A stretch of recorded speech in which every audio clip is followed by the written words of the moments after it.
कत्ल।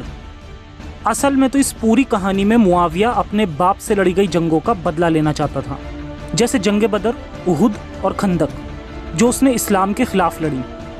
और फिर उसे मौका मिला अपने भाई उस्मान के कत्ल होने के बाद उसके बदले के बहाने। हालांकि जब उसे कत्ल किया जा रहा था तब इसने उसकी कोई मदद नहीं की थी। खैर, इसका भी मकसद खलीफा बनना और इसके बाद वो अपने बेटे यजीद इब्न मुआविया को खिलाफत सौंपना चाहता था। और इस मकसद को पूरा करने के लिए हसन को एक रुकावट की तरह देखता था। इसलिए मुआविया ने हसन को मारने का षड्यंत्र रचा। उसने चालाकी से हसन की बीवी जादा बिन्त अल अशद के जरिए हसन को जहर देने की योजना बनाई और उसके बदले में मुआविया ने उसे 1 लाख दिरहम और अपने बेटे यजीद बिन मुआविया से शादी करने का वादा किया। जिस वक्त हसन रोजे से था और अपना रोजा तोड़ने चला, उस वक्त जादा ने हसन को दूध में जहर डालकर दे दिया। हालांकि इससे पहले भी हसन को कई बार जहर दिया गया था, लेकिन हर बार जहर ने अपना असर नहीं किया, क्योंकि तब शायद जहर इतने असरदार नहीं रहे।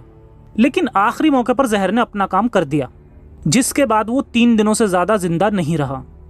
और इस तरह हसन की मौत 50 हिजरी 670 ईस्वी को हो जाती है। इसके बाद जादा अपना इनाम पाने के लिए दमिश्क में मुआविया के पास चली गई। इस काम के बाद मुआविया ने जादा को 1 लाख दिरहम तो दे दिए, मगर अपने बेटे यजीद से शादी करने से मना कर दिया। हसन ने अपने भाई हुसैन से मरते वक्त कहा था कि उन्हें अपने नाना मोहम्मद साहब की कब्र के पास दफन किया जाए। उसकी मौत के बाद बनु हाशिम उनका ताबूत लेकर उन्हें दफनाने गए। तब फिर से उनको दफनाने के मामले में भी जबरदस्त झगड़ा हुआ। बनु उमैया के लोगों ने हसन को उस जगह दफन करने से मना कर दिया और कहा कि जब इस जगह उस्मान को दफन नहीं होने दिया गया तो अब हसन को भी यहाँ दफन नहीं होने देंगे। और जिस तरह उस्मान के दफन के वक्त लोगों ने उसे काफिर कहा था, उसी तरह हसन को भी इन लोगों ने काफिर कहा। और इसके बाद इन्होंने इन लोगों पर तीरों से हमला भी किया। जब आयशा सफेद खच्चर पर सवार होकर आई, तब इन्होंने भी हसन को दफनाने से मना कर दिया और कहा कि ये घर मेरी जगह रसूल की कब्र है और अब मैं अपने घर पर किसी को दफन नहीं होने दूंगी। जब इन्होंने देखा कि हसन को दफनाने से इनकार कर दिया गया है और इन पर तीरों से हमला भी किया गया, तो ये वहां से चले गए और हसन को जन्नतुल बकी में दफन किया गया।